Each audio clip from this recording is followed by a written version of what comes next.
Hey guys, this is John from Yes Dash Camera. Today I got a review on the new Anker Roav Smartcharge T2.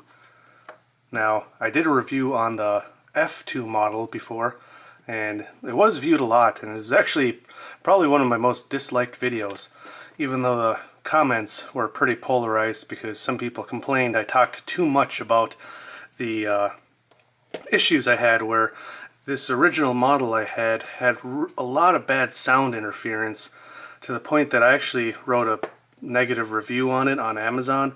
I ended up buying this little sound isolator and plugged it into my car's aux port because this was the only thing that would get rid of the really high-pitched annoying noise.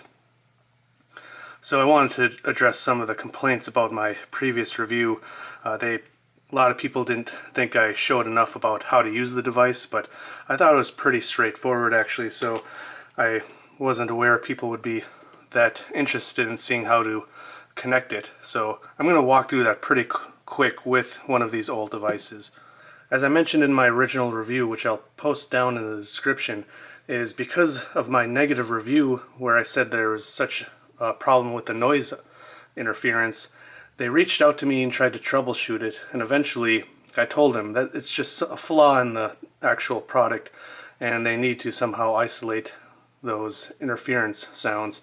So about 3 or 6 months later, I can't remember, they reached out to me again actually and told me they have a new version that should solve that problem and sent me this new one for free. Now I want to point out that I was not in touch with them as this YouTube channel. This was just my personal Amazon account, so they didn't know I was going to be doing some YouTube review on it.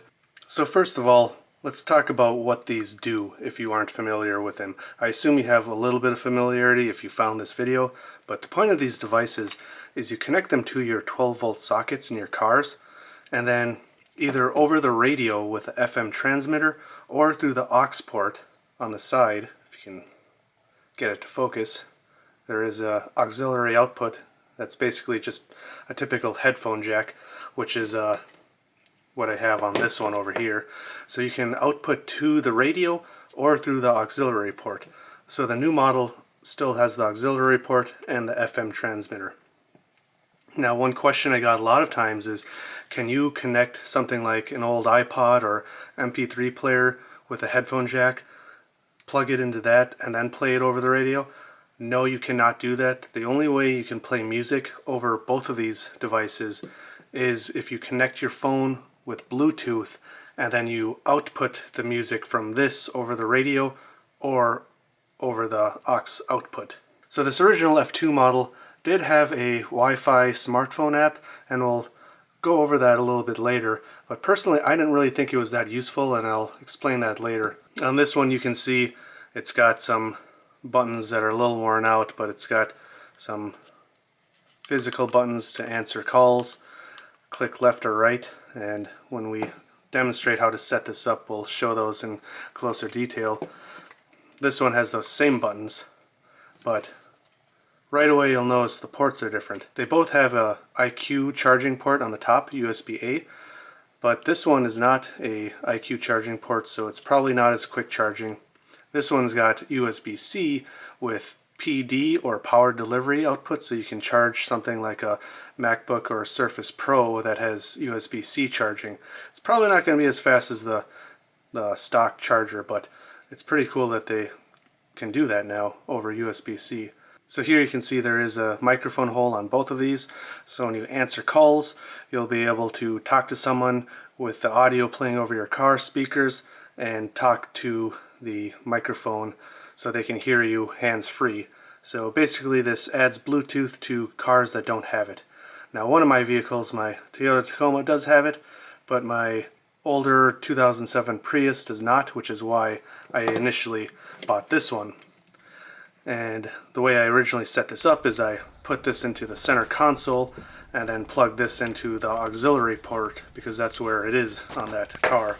One new addition to this is the buttons on the side. You can turn it off even while it's still plugged in, and then there's a channel button which will automatically find empty station for you to play off of. So let's demonstrate how to set this up and how to use it. Let me connect to this for the very first time.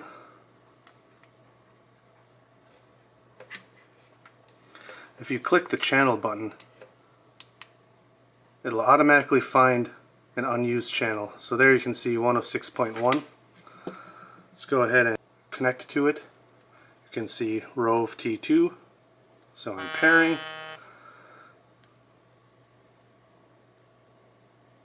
And that quickly it's connected for calls and audio. So what's sort of surprising me though is that there's no connection to the Roav Charger app.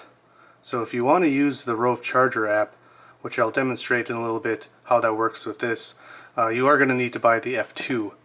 So now that it's connected, I'll show a quick demonstration with this little handheld radio. We have it set to 106.1. So I'm going to turn this on. Channel mode. Now I just felt this was easier doing this on the tabletop instead of in my car because I got a sturdy tripod.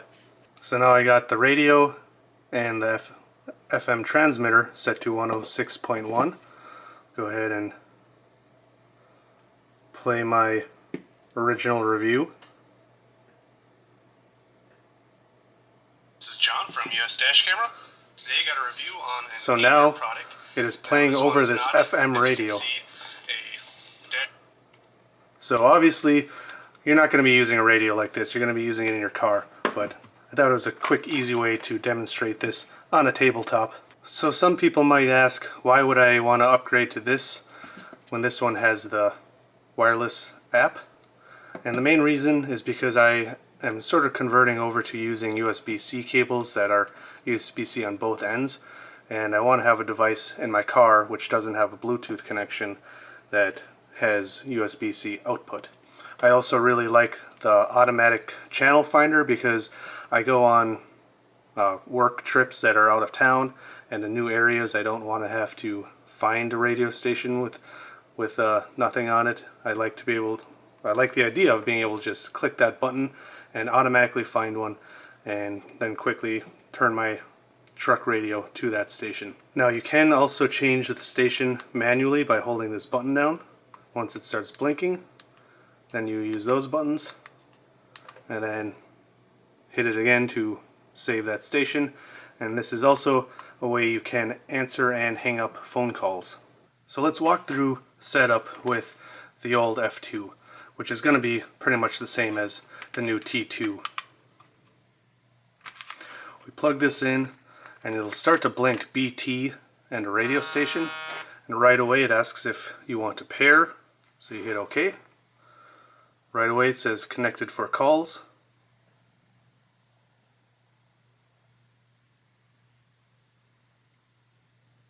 There we go, calls and audio. So from there you can open up the app.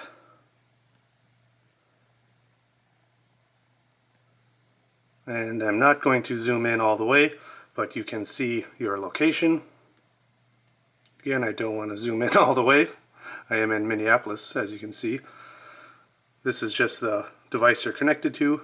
The menu up here just shows your email if you have an account with Anker. I'm not going to show that just because I have my personal email on there. You can change the radio station, so you'll see as I change it there, it changes it on that. I'm going to leave it on the station I had.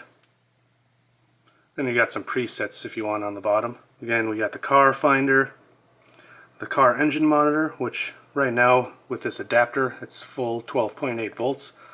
You can, if you have a car that has an always on port, you can monitor your voltage, like maybe you're camping or something and want to see if your battery is getting low. A battery saver option, answer mode, which is, that's going to be what you use for talking on the phone, whether you use the built-in microphone there or you use your phone's microphone. And then we have some voice options, firmware, and an FAQ. So that's all there really is to it. So yeah, the app seems like a cool feature at first, but I feel like it's sort of a novelty. I'm never going to use the app to change the radio station.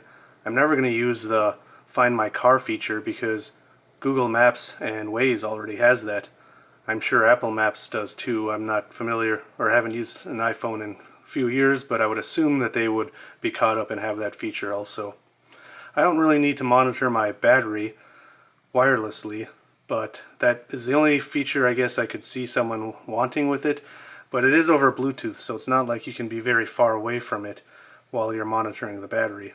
Now this model is cheaper, I will say that, so if you want the wireless app and you want to save a little bit of money, then maybe this one's the way to go. It just doesn't have the automatic channel finder, and it has two USB-A ports instead of a USB-C and USB-A. And it also only has the IQ charging on the top one, where this one has it on both, and that one is an even faster power delivery port. So again, that's why I'm going with this one, and I was pretty excited to buy this one. For full disclosure, I did buy this new one with my own money and the original with my own money. This one I did receive just because they wanted to send me a fixed version. I've actually bought all of the Anker products I've reviewed. So guys, I hope this video review was helpful for you. I hope it covered all of the topics you were hoping to see in my video. If you want to see more talk about the issues with the old one, check the review down in the description. But if you're buying it in 2020, it shouldn't be a problem, and you shouldn't have to buy a noise isolator like my old one. As usual, I do have affiliate links down in the description, so I will post some links down to these Anker products and a lot of other Anker products. So if you like this video or my other videos, I'd appreciate if you hit like and subscribe. And as usual, drive safe. Thanks for watching, and I'll see you next time.